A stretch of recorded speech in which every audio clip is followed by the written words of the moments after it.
Nós voltamos a falar sobre as medidas anunciadas pelo governo para o contingenciamento de recursos. Um dia depois do anúncio, já houve o primeiro ajuste aí, a revogação do aumento do IOF para aplicação de investimentos de fundos nacionais no exterior.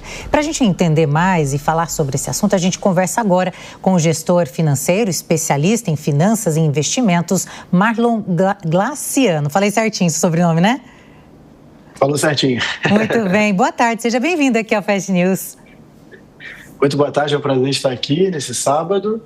Primeiro desafio é falar o meu nome certo, mas já passamos. Tudo bem. Já passou, verdade. E agora outro desafio, né? A economia desse país e tantas outras coisas que a gente discute aqui no Fast News. Eu começo perguntando para você sobre a revogação do aumento do IOF, que pode aí sinalizar, de repente, uma mudança nas políticas fiscais do governo. Gostaria da sua análise a respeito. Sim, o ponto importante é que sempre que uma medida muito intensa é divulgada, a gente entende como é que passa pela questão de análise das pessoas, né, do povo. A gente teve esse recuo já, mas para um ponto específico, mas para o principal ponto, que é a troca de moeda especificamente, a gente ainda mantém esse aumento, que era 1,10 para 3,5. Agora, conversando ontem durante o dia, o ponto de análise mais importante que gera o pensamento é: essa medida tem o cunho principal de arrecadar mais impostos, mas será que faz sentido arrecadar mais impostos dentro do fluxo? A gente arrecada muito atualmente, aumentando o custo de uma transação que já se tornou muito comum aqui no nosso país, né? Viajar, usar o cartão de crédito internacional. Então, tudo isso ainda está muito em análise. A gente aguarda que na segunda-feira haja de fato ali um ponto de equilíbrio para saber se vai mudar alguma coisa ou não ainda. Entra nesse bate-papo aqui. Durso, sua pergunta? Boa tarde, Marlon. Prazer recebê-lo aqui na Jovem Pan. Eu tenho duas perguntas que eu vou emendá-las e aí você fica à vontade para responder. Primeira pergunta: o governo não tem capacidade de verificar os impactos de uma mudança antes de anunciá-la, ao invés de anunciar e voltar atrás? É a segunda vez que o governo faz isso ainda este ano, primeiro com o PIX, agora com o IOF. Isso, a meu ver, fica muito ruim. Parece que o governo está testando as medidas antes de emplacá-las, né? Então ele solta, testa com a sociedade, vê como as pessoas reagem, depois volta atrás. Não seria melhor ver os impactos e realmente se há necessidade antes de anunciar? Minha primeira pergunta. E a segunda pergunta eu queria que você explicasse para a população, porque eu vi muita gente falando: essa medida só impacta a vida do rico. O rico que viaja para o exterior, que compra dólar, que faz compra no cartão de crédito internacional. Afinal, essas mudanças todas afetam a vida do não rico, a pessoa que não faz compras internacionais e etc. Isso pode ser repassado indiretamente para a ponta, isso uma vez afetando as empresas diretamente? Olha, são duas perguntas muito interessantes. Vou responder a primeira, me colocando aqui como planejador financeiro e também cidadão. É a base, né? Quando eu vou anunciar algo, é importante que eu entenda qual é a análise desse algo que eu estou fazendo, qual é o impacto, até para depois de anunciado eu não precisar voltar atrás, gerando falta de confiança, um alvoroço financeiro que tem acontecido, enfim, N coisas que se passaram aí já em 2 dias. Agora, cabe entender quem não analisou da forma correta para poder divulgar a informação e depois voltar atrás. Então, eu desejo muito que haja um cuidado maior, como cidadão principalmente, ao anunciar, ao analisar, ao fazer algo que vai impactar diretamente a vida financeira das pessoas, principalmente quando a gente fala desse processo de troca de moeda. A gente sabe que muitas pessoas utilizam esse mecanismo tanto para fazer compras internacionais ou até mesmo para poder fazer uma viagem, acumular as suas reservas em moeda diferente de real. Então, esse é um ponto importante que fica aí para o governo ele analisar, esgotar todas as possibilidades, se assim foi feito, para poder divulgar uma informação e criar ali uma medida provisória. O segundo ponto: a gente tem falado muito no Brasil de super ricos, só que essa mudança não impacta só os super ricos, impacta todo mundo. Desde uma família que vai viajar para o exterior e precisa comprar moeda diferente de real, dólar, por exemplo, a uma pessoa que está fazendo uma compra. Existem empresas também, a gente tem empresários que importam produtos, aí você precisa pagar com uma moeda diferente do real. Então, é muito comum você fazer essa troca de moeda. Até na quinta-feira a gente tinha ali uma taxa de IOF de 1,10, então você trocava o seu real por dólar, por exemplo, a 1,10 mais a taxa do banco. Agora, essa taxa de 1,10 aumentou para 3,5. Então, consequentemente, quem compra produtos fora para vender no Brasil vai precisar ajustar o seu preço e recalibrar o valor também. Então, isso impacta todo mundo, além dos super ricos. E outro ponto é para o cidadão que precisa diversificar seus investimentos, precisa criar ali uma camada de inteligência financeira utilizando uma moeda diferente, vai pagar mais caro também.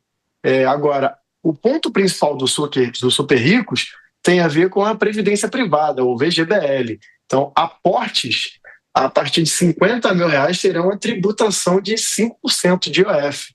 Então, se você entender isso na prática, um mecanismo que era um mecanismo de acumulação para o longo prazo, né, para aposentadoria, por exemplo, se você aporta a partir de 50 mil por mês, você vai pagar mais imposto também.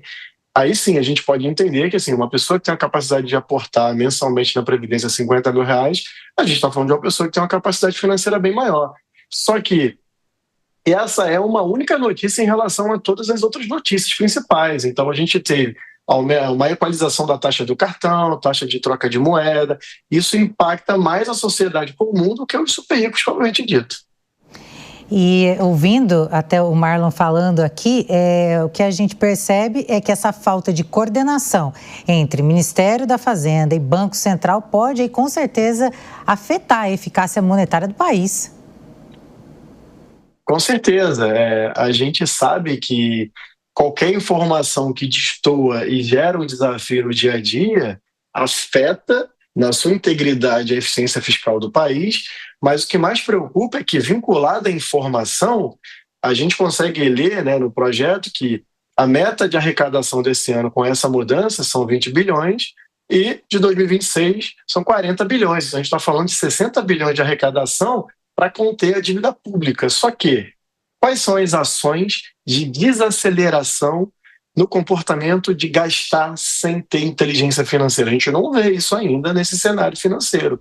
A gente vê mais uma emenda que ajusta uma série de indicadores agora, batendo aí na questão em todo esse fluxo internacional, para conter dívida, só que a gente não vê uma política estável de confiança que desacelere e traga mais inteligência financeira. E aí o ponto de análise principal é: será que vai aumentar de novo, porque a dívida vai continuar subindo, mesmo arrecadando mais? Se aumentar de novo, será que tem um teto para aumentar? Será que vai, em breve, reduzir de 50 mil na Previdência para menos, e aí deixando de ser super rico para rico e depois classe média? Enfim, a gente precisa ter um comportamento financeiro mais adequado no que tange gastar o dinheiro, né, com a dívida pública, com os projetos, com as ações, do que aumentar a tributação dos cidadãos, gerando aí todo esse embolo fiscal, digamos assim. Durso, tem mais uma pergunta? São tantos os questionamentos e dúvidas que Marlon levanta aqui. Então, Durso, com você. Marlon, eu gosto da sua abordagem, você é especialista em investimento, em educação financeira. Dá para a gente educar financeiramente o Estado, né, o governo? Ele pode realmente ser reeducado ou ele tem que ser obrigado por lei a melhorar o seu gasto? Porque o que a gente vê muitas vezes é que esse comportamento, por exemplo, com teto de gasto, ele só é emplacado quando a lei o obriga. Porque o Estado, infelizmente, a gente sabe, gasta muito mal. Então, é possível ter esse planejamento? O Estado pode gastar melhor? Olha, o meu desejo como planejador financeiro seria sentar ao lado de cada pessoa que toma decisão para a gente ter uma aula ali de macroeconomia, de finanças, a ponto da gente entender que não é sobre ganhar mais ou arrecadar mais, é sobre utilizar da forma correta. Obviamente que a cadeira que tomou a decisão não é minha cadeira, e pode ser fácil para mim porque eu não estou lá naquela cadeira, mas eu observo que a gente está num país onde a arrecadação de tributos é a maior do planeta, ou uma das maiores do planeta, e a gente não enxerga uma luz no fim do túnel a ponto da gente entender que isso vai estabilizar. E quando a gente fala de lei, o próprio arcabouço fiscal, quantas vezes ele já foi modificado? Então, isso gera uma falta de credibilidade enorme no que tange ao que está sendo vinculado, ao que está sendo dito em relação a análises financeiras. Então, eu acho que cabe ali para a turma que está coordenando tudo isso uma baita aula de educação financeira, inteligência financeira, para que a gente possa ter, primeiro, o problema resolvido na raiz, de modo que a gente possa não punir tanto a população ou o povo tributando em várias áreas e áreas que são importantes para a nossa vida. Muito bem, nós conversamos com o gestor financeiro, especialista em finanças e investimentos, Marlon Glaciano. Prontinho agora, hein, Marlon? Perfeito. Muito obrigada pela sua participação aqui, sempre esclarecedor. Um ótimo dia para você. Um ótimo dia, foi um prazer que a gente tenha aí nos próximos dias belas notícias financeiras. Tomara.